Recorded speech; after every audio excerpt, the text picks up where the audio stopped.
जी हाँ मेरे प्यारे दोस्तों, आपको 1 मई से पूरे देश के अंदर 2 बड़े परिवर्तन देखने को मिलेंगे। एक तो ये होगा कि जो पत्नी है उसको पति से भरण पोषण की राशि नहीं मिलेगी और उसका ससुराल में रहने का जो अधिकार है, कानूनी अधिकार है, वो पूरी तरह से समाप्त हो जाएगा। और आप अगर उस पत्नी से तलाक लेना चाहते हैं तो आपको बस तलाक भी मिल जाएगा। तो कैसे संभव होगा, इसके ऊपर माननीय सुप्रीम कोर्ट ने क्या बड़ी बातें कही है, यही पूरी जानकारी आज के वीडियो के अंदर मैं आपको अच्छे से समझाने वाला हूं। वीडियो बहुत ही महत्वपूर्ण है, आपके फायदे का है। वीडियो को आपको कहीं से भी स्किप नहीं करना है, क्योंकि ऐसी जानकारी आपको हर जगह पे नहीं मिलेगी जो इस वीडियो के अंदर मिलने वाली है। और इस चैनल को अभी तक सब्सक्राइब नहीं करे हैं तो सब्सक्राइब भी कर दीजिए और साथ में बेल आइकन को भी दबा दीजिए। तो चलिए शुरू करते हैं। तो वेलकम दोस्तों, मैं हूं आपका अपने एडवोकेट जितेंद्र। तो दोस्तों ये साफ और सुथरी बात है, आपको अच्छे से पता है कि जो पत्नी गलत है, क्रूर है, हत्याचारी है, उसका गलत बर्ताव हमेशा आपके साथ में रहा है। जब भी वो आपके साथ में रही है तब उसने बहुत ही गंदा और गलत व्यवहार किया है और अलग होने के बाद में भी वो चैन से आपको नहीं जीने दे रही है। आपके ऊपर कई तरह के झूठे केस उसने कर दिए हैं, आपसे पैसे की डिमांड कर रही है, आपको अलग होने के बाद में भी वो पूरी तरह से परेशान करना चाहती है।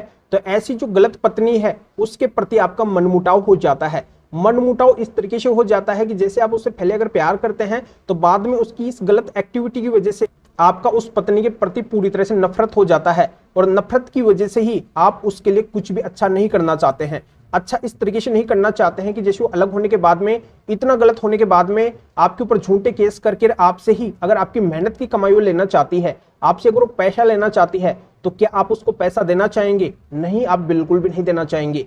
1 रुपया भी आप नहीं देना चाहेंगे। आपकी ये चाहत होगी, आपका ये कहना होगा कि मैं मेरी मेहनत की कमाई इसको क्यों दूं, मैं तो मेहनत कर करके कमाऊंगा और ये मेरे मेहनत की कमाई से ऐश करेगी, आराम करेगी, मौज उड़ाएगी और मेरे ऊपर मेरी कमाई से ही झूठे केस चला के रखेगी। तो इससे मेरा नुकसान ही होगा, मेरा तो कोई फायदा होगा नहीं। और ये अपने पत्नी धर्म का पालन ही नहीं कर रही है, तो फिर मैं इसको कमाई क्यों दूं? बिल्कुल भी इसको मेरी कमाई नहीं देना चाहता हूं। तो ये बिल्कुल जो सभी की चाहत होती है, तो ये चाहत अब पूरी होने वाली है। पति को, ऐसी पत्नी को बिल्कुल भी भरण पोषण की राशि नहीं देनी पड़ेगी, 1 रुपया भी नहीं देना पड़ेगा। और ऐसी पत्नी अलग होने के बाद में वो झूठे केस करके फिर से पति के घर के अंदर भी आना चाहती है, अपने पति के साथ में भी रहना चाहती है, अपने सास ससुर के घर के अंदर भी आना चाहती है, या फिर वो अलग भी रहती है तो रेंट वगैरह लेना चाहती है कि मेरी रेंट की व्यवस्था होनी चाहिए। तो ऐसी पत्नी को किसी भी तरीके का अधिकार नहीं मिलेगा। वो क्लियर शब्दों के अंदर मैं बता देता हूं कि ऐसी पत्नी अगर पति से भरण पोषण की राशि लेना चाहती है, पति के साथ में रहना चाहती है, अपने ससुराल के घर में फिर से वो आना चाहती है, तो वो करती है डीवी यानी कि डोमेस्टिक वायलेंस, मतलब घरेलू हिंसा का केस।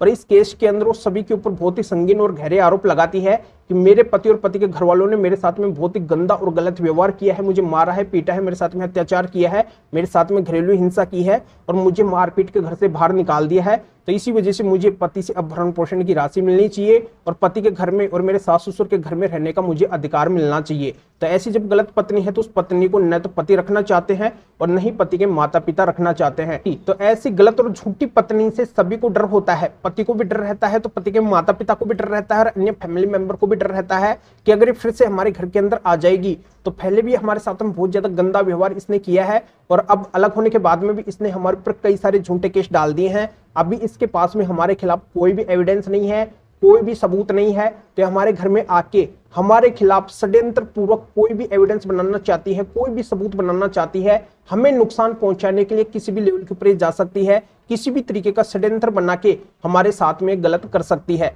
तो इस वजह से हमें डर है इससे और इसी वजह से हम इसको हमारे साथ में नहीं रखना चाहते हैं, हमारे घर में इसको आने से हम रोकना चाहते हैं। तो बिल्कुल ये संभव है। और जो पति आपको मैं बताया कि वो भरण पोषण नहीं देना चाहते हैं ऐसी गंदी पत्नी को, तो पति बिल्कुल भरण पोषण की राशि देने से भी बच सकते हैं। तो साफ शब्दों के अंदर मैं आपको बताता हूं कि अगर पत्नी ऐसा डीवी डोमेस्टिक वायलेंस यानी कि घरेलू हिंसा का केस करके इनकी डिमांड करती है कि मुझे भरण पोषण मिलना चाहिए, पति और सास ससुर के घर में रहने का मुझे अधिकार मिलना चाहिए, तो डीवी यानी कि डोमेस्टिक वायलेंस घरेलू हिंसा का साफ साफ ये मतलब है कि अगर पत्नी के साथ में घरेलू हिंसा हुई है तभी उसको इस तरीके के फायदे मिलेंगे, अन्यथा उसको फायदे नहीं मिलेंगे। पर कोर्ट पति की तो बिल्कुल भी बात नहीं सुनती है। पत्नी जब ये केस करती है तो पत्नी को सारे अधिकार है जो मिल जाते हैं और पति का नुकसान हो जाता है। तो मैं आपको एक रास्ता बताना चाहता हूं कि अगर पत्नी ने ऐसा कोई डीवी डोमेस्टिक वायलेंस यानी कि घरेलू हिंसा का केस कर रखा है, उसको अगर आप पूरी तरह से खारिज करवाना चाहते हैं, उसको आप भरण पोषण की राशि देने से बचना चाहते हैं और आपके साथ में अगर उसको नहीं रखना चाहते हैं, आपके घर में अगर उसको आने से आप रोकना चाहते हैं, तो वहां पे आपको माननीय सुप्रीम कोर्ट, हाई कोर्ट और डिस्ट्रिक्ट कोर्ट के जजमेंट्स लगाने पड़ेंगे,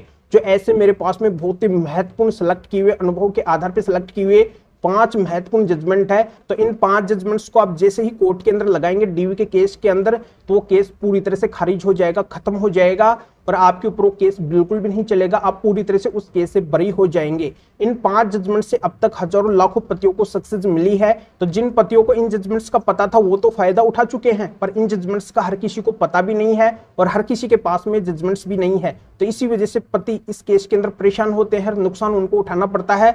तो पति को बस मैं यही बोलना चाहता हूं, पति पक्ष को बस मैं यही बोलना चाहता हूं कि उनके ऊपर जो भी डीयू का केस चल रहा है उससे अगर उनको बचना है, पूरी तरह से उसको खारिज करवाना है, उससे अगर बाहर निकलना है, तो बस आपको इन जजमेंट्स को अपने डीवी के केस के अंदर जरूर लगाना है और कोर्ट को थोड़ा कन्विंस करना है और इस तरीके से आपको फायदा मिल जाएगा, पूरी तरह से आप इस केस से मुक्त हो जाएंगे। वैसे चाहिए आप परेशान होते रहिए, कोर्ट के अंदर आते रहिए, जाते रहिए, आपके खिलाफ आदेश हो जाएगा, आपका नुकसान हो जाएगा, बिल्कुल भी फायदा नहीं मिलेगा जब तक आप इन जजमेंट्स को नहीं लगाएंगे।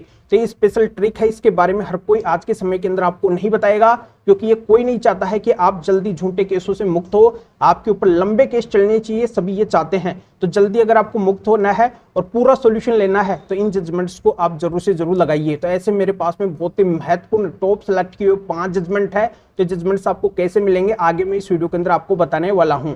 अब मैं आपको सबसे महत्वपूर्ण एक और बात बताने वाला हूं। तो सबसे महत्वपूर्ण एक और बात क्या है? तो सबसे महत्वपूर्ण एक और बात यह है कि जब पत्नी इतनी अत्याचारी है, इतनी क्रूर है और अलग होने के बाद में भी वो चैन से नहीं जीने दे रही है, उसने ऐसे कई सारे झूठे केस भी कर दिए हैं, जगह जगह पे वो पति को बदनाम कर रही है, अपमानित कर रही है, उसको लज्जित कर रही है, उसकी मानहानि कर रही है, कुल मिला के पति के साथ में क्रूरल्टी कर रही है। तो ऐसी क्रूरल्टी करने वाली पत्नी के साथ में, ऐसी क्रूर पत्नी के साथ में अगर पति नहीं रहना चाहते हैं, उससे अगर डाइवोर्स लेना चाहते हैं, तो ऐसी पत्नी पति को डाइवोर्स भी जल्दी से नहीं देना चाहती है। तो अगर पति को खुद से डाइवोर्स का केस फाइल करना है, एक तरफा तलाक का केस फाइल करना है, क्रूरल्टी ग्राउंड के आधार पे अगर पति को डाइवोर्स यानी कि तलाक लेना है, तो इससे रिलेटेड भी मेरे पास में माननीय सुप्रीम कोर्ट के बहुत ही महत्वपूर्ण 6 जजमेंट है। इन 6 जजमेंट को पति जैसे ही अपने एक तरफा तलाक के केस के अंदर लगाएंगे तो वो कोर्ट पूरी तरह से पति की साइड के अंदर झुक जाएगी।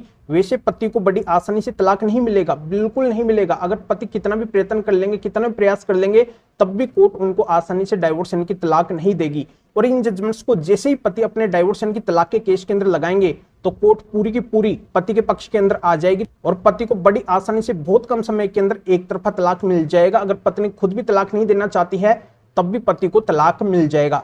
तो पति को अगर आसान तरीके से तलाक लेना है तो पति को अपने तलाक के केस के अंदर इन 6 जजमेंट्स को जरूर लगाना है। तो दोस्तों जानकारी आपके समझ में आ गई होगी। ऐसे टोटल मेरे पास में 11 जजमेंट है। जैसा कि मैं आपको बताया कि डीवी यानी कि डोमेस्टिक वायलेंस घरेलू हिंसा केस से रिलेटेड मेरे पास में 5 जजमेंट है और डाइवोर्स यानी कि एक तरफा तलाक केस से रिलेटेड मेरे पास में 6 जजमेंट है। तो इन टोटल अगर 11 जजमेंट के सेट को मेरे से लेना चाहते हैं तो इस वीडियो को डिस्क्रिप्शन में जाइए या फिर जो स्क्रीन के ऊपर आपको व्हाट्सएप नंबर दिखाई दे रहे हैं तो इस व्हाट्सएप नंबर के ऊपर भी आप व्हाट्सएप पे मैसेज करके और आप बता सकते हैं कि आपको इन 11 जजमेंट के सेट की पीडीएफ कॉपी चाहिए। तो मेरा असिस्टेंट आपको व्हाट्सएप पर रिप्लाई देगा, आपको प्रोसीजर बताएगा और आपके व्हाट्सएप पे ही इन 11 जजमेंट की पीडीएफ कॉपी भेज देगा, जिनको आप ऐसे केस के अंदर लगाकर पूरी तरह से फायदा उठा सकते हैं। या आपकी कोई भी कानूनी समस्या है, कानून के बारे में अगर अधिक जानकारी मेरे से लेना चाहते हैं, मेरे से फोन के ऊपर बात करना चाहते हैं, तो भी आप इस व्हाट्सएप नंबर के ऊपर व्हाट्सएप पर मैसेज करके अपॉइंटमेंट बुक करवा के डायरेक्ट आप मेरे से फोन के ऊपर भी बात कर सकते हैं। तो दोस्तों आपको पता है कि अप्रैल का महीना तो खत्म हो रहा है, मई का महीना शुरू होने वाला है। तो मई से जो भी आपकी डेटें ऐसी आने वाली है, जो भी आपके ऐसे केस चल रहे हैं, उनके अंदर जाके इन जजमेंट्स को लगा के इस तरीके से आप फायदा उठा सकते हैं। तो अभी आप इस वीडियो को लाइक भी करें और शेयर भी करें, जो और लोगों का भी इस वीडियो से भला हो सके, उनको भी इस कानूनी प्रोसीजर का पता चल सके, वो भी कानूनी रूप से जागरूक हो सके। तो फिर आगे मिलेंगे आपसे न्यू टॉपिक के साथ में। आप सभी का बहुत बहुत धन्यवाद।